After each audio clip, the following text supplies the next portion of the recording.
ಪ್ರಭು ನ್ಯೂಸ್ಗೆ ಸ್ವಾಗತ.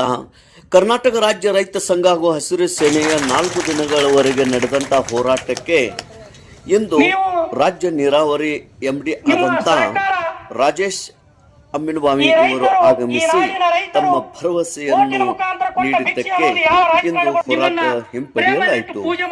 ರಾಜೇಶ್ ಅಮ್ಮಿನಬಾವಿ ಅವರು ಏನೆಲ್ಲ ಹೇಳಿದ್ದಾರೆ ಎಂಬುದನ್ನು ನೋಡೋಣ.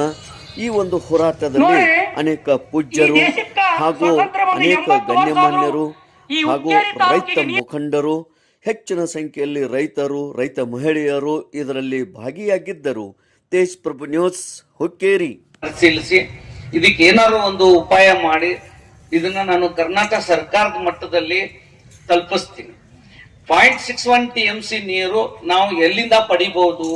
ಯಾಕಂದ್ರೆ ನಾವು ನೀರಿನ ಲೆಕ್ಕಾಚಾರ ಮಾಡ್ತಾರೆ.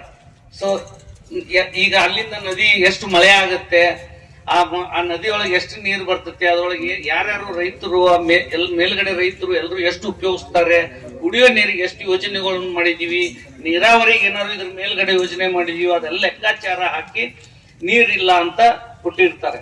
ಸೊ ಇದನ್ನ ಇನ್ನೊಂದ್ಸರಿ ಪರಿಶೀಲಿಸಿ ನಾನು ಇದನ್ನ ಸರ್ಕಾರಕ್ಕೆ ತಲುಪಿಸಿ ಸರ್ಕಾರದಿಂದ ಮಂಜೂರಾತಿ ಪಡೆಯಕ್ಕೆ ಪ್ರಯತ್ನ ಮಾಡ್ತೀವಿ ನಮ್ಮ ಕರ್ನಾಟಕ ನೀರಾವರಿ ನಿಗಮದಿಂದ. ಒಂದು. ಎರಡನೇದಾಗಿ ಕುರಿಣಿ ಏತ ನೀರಾವರಿ ಒಂದು ಹೇಳಿದ್ರು. ಕುರಿಣಿ ಏತ ನೀರಾವರಿ ಏನಾಗಿದೆ, ಮೊದಲನೇ ಹಂತ 2019-20 ಮಂಜೂರಾಗಿ ಇದು ನೀರು ಲಿಫ್ಟ್ ಮಾಡಿ ಕೊಡಕ್ಕೆ ನೀರಾವರಿ ಒದಗಿಸಕ್ಕೆ ಮಾಡಿರುವಂತ ಯೋಜನೆ. ಇದರಲ್ಲಿ ಹುಕ್ಕೇರಿ ತಾಲೂಕು ಇಂಗಳಗಿ, ಹೊಸೂರು, ಯರ್ನಾಳು, ಯರಗಟ್ಟಿ ಹಿಂಗ್ ಸೇರಿದಂಗೆ ಸುಮಾರು 6 ಕಿಲೋಮೀಟರ್ ಕಾಲುವೆಯಿಂದ ಮತ್ತು 30 ಕಿಲೋಮೀಟರ್ ಮುಖ್ಯ ಕಾಲುವೆಯಿಂದ 1986 ಚಾಲು ಆಗಿದೆ. 2019-20 ಆ ಯಂತ್ರೋಪಕರಣಗಳ ನವೀಕರಣ ಮಾಡಿದ್ದಾರೆ. ಇವಾಗ 26, ಸೊ 6 ವರ್ಷದ ಹಿಂದೆ. ಈಗ ಏನಾಗಿದೆ ಅಂದ್ರೆ ಕುರ್ನಿ ಲಿಫ್ಟ್ ಅಲ್ಲಿ ಇದು 1610 ಹೆಕ್ಟರ್ಗೆ ನೀರಾವರಿ ಒದಗಿಸುತ್ತೆ. ಇದರಲ್ಲಿ ಏನಾಗಿದೆ ಅಂದ್ರೆ, ಈ ನಿಮಗೂ ಗೊತ್ತಿದೆ, ನಾವು ಎಲ್ಲ ರೈತರಿದ್ದೀವಿ, ಬಹಳ ವರ್ಷ ಮೋಟರ್ಗಳು, ಪಂಪ್ಗಳು, ಇಲೆಕ್ಟ್ರಿಕಲ್ ಇವು ಇಕ್ವಿಪ್ಮೆಂಟ್ಸ್ಗಳು ಅವೆಲ್ಲ ಹಾಳಾಗ್ಬಿಡ್ತವೆ ಕಂಟಿನ್ಯೂಸ್ ರನ್ ಆಗೋದ್ರಿಂದ.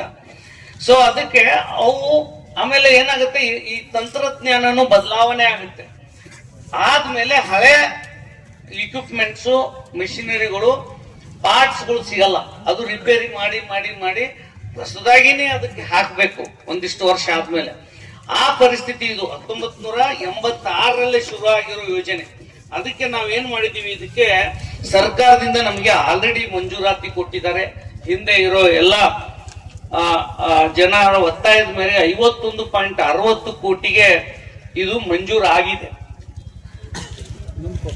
ಸೊ ಇನ್ನು ಎರಡನೇ ಹಂತದ್ದು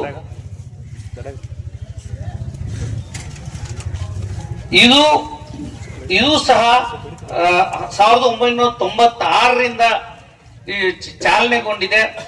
ಇದನ್ನ 30 ವರ್ಷ ಹಿಂದೆ ಇದು ನಿರ್ಮಾಣಗೊಂಡಿದ್ದು. ಇದನ್ನ 60 ಕೋಟಿಗಳಿಗೆ ಮಂಜೂರಾಗಿದೆ. ಇದನ್ನ ನಾವು ಸರ್ಕಾರದ ನಮ್ಮ ಸಂಪುಟದ ಸಮಿತಿ, ಅಂದ್ರೆ ನಮ್ಮ ಕರ್ನಾಟಕ ನೀರಾವರಿ ನಿಗಮದ ಆಡಳಿತ ಮಂಡಳಿ, ಅದಕ್ಕೆ ಮುಖ್ಯಮಂತ್ರಿಗಳ ಅಧ್ಯಕ್ಷರಾಗಿರ್ತಾರೆ, ಅವ್ರು ಮಂಜೂರಾತಿ ಕೊಟ್ಟಿದ್ದಾರೆ. ಇದನ್ನ ನಾವು ಆಡಳಿತಾತ್ಮಕ ಅನುಮೋದನೆ ಕಳಿಸಿದೀವಿ. ಇದನ್ನು ಸಹ ಇನ್ನು 1 ತಿಂಗಳು ಅಥವಾ 1.5 ತಿಂಗಳಲ್ಲೇ ನಾವು ಇದನ್ನ ಟೆಂಡರ್ ಕರೆದು ಕೆಲಸ ಶುರು ಮಾಡೋ ಪ್ರಯತ್ನ ಮಾಡ್ತೀವಿ. ಸೊ ಇದರಲ್ಲಿ ಕುರುಣಿ ಏತ ನೀರಾವರಿ ಬಗ್ಗೆ ನಾವೇನು ಯೋಚನೆ ಮಾಡೋ ಅವಶ್ಯಕತೆ ಇಲ್ಲ. ಧನ್ಯವಾದ ಹೇಳ್ಬೇಕು. ಈಗ ನಮ್ಮ ಸಂಜೀವ ಹಾವಣ್ಣ ಅವರು ಏನ ಇಲ್ಲಿವರೆಗೆ ತಾಲೂಕಾ ಅಧ್ಯಕ್ಷರಾಗಿ ಕೆಲಸ ಮಾಡ್ಯಾರೋ ಅವರನ್ನ ನಾವು ಜಿಲ್ಲಾ ಮಟ್ಟಕ್ಕ ಆಯ್ಕೆ ಮಾಡ್ಕೋತೀವಿ. ಯಾಕಂತಂದ್ರ ಜಿಲ್ಲೆಯೊಳಗೆ ಕೂಡ ಹಲವಾರ ನಮ್ಮ 14-15 ತಾಲೂಕೊಳಗ ಬಹಳಷ್ಟು ಕೆಲಸಗಳು ರೈತರು ಉಳಿಯತ್ತಾವು. ಅದಕ್ಕಾಗಿ ಅವ್ರನ್ನ ಜಿಲ್ಲಾ ಮಟ್ಟಕ್ಕೆ ಆಯ್ಕೆ ಮಾಡ್ಕೊಂಡ ಇಲ್ಲಿ ನಮ್ಮ ನಾಗರಾಜ್ ಹಾದಿಮನಿ ಅವರನ್ನ ತಾಲೂಕಾ ಅಧ್ಯಕ್ಷರನ್ನ ಘೋಷಣೆ ಮಾಡ್ತಾ ಇದ್ದೀವಿ. ದಯವಿಟ್ಟು ಎಲ್ಲರೂ ಕೂಡ ಇವತ್ತ ನಾಗರಾಜ್ ಹಾದಿಮನಿ ಅವರು ಇರ್ಬೋದು, ತಾವೆಲ್ಲಾ ಮುಖಂಡರು ಕೂಡ ಸಂಜು ಅವರ ನೇತೃತ್ವದಲ್ಲಿ ಪ್ರತಿಯೊಂದು ಕಾರ್ಯಕ್ರಮವನ್ನ ತಾವೆಲ್ಲ ಕೂಡ ಮಾಡ್ಕೊಂಡು ಹೋಗ್ರಿ. ಯಾಕಂದ್ರೆ ಸಂಜು ಅವರ ಈ ಭಾಗದಾಗ ಸಂಘಟನೆಯನ್ನು ಬೆಳೆಸಿರ್ತಕ್ಕಂಥವ್ರು, ಅವರನ್ನ ಆದಿಯಾಗಿ ಇಟ್ಟುಕೊಂಡು ನಾಗರಾಜ್ ಅವರ ಅಧ್ಯಕ್ಷತೆ ಒಳಗೆ ತಾವೆಲ್ಲ ಕೂಡ ಕೆಲಸ ಮಾಡ್ರಿ ಅಂತ ಹೇಳಿ ತಮಗೆಲ್ಲ ಕೂಡ ವಿಶೇಷವಾದ ಧನ್ಯವಾದವನ್ನ ಹೇಳ್ತಾ ಇದ್ದೀವಿ.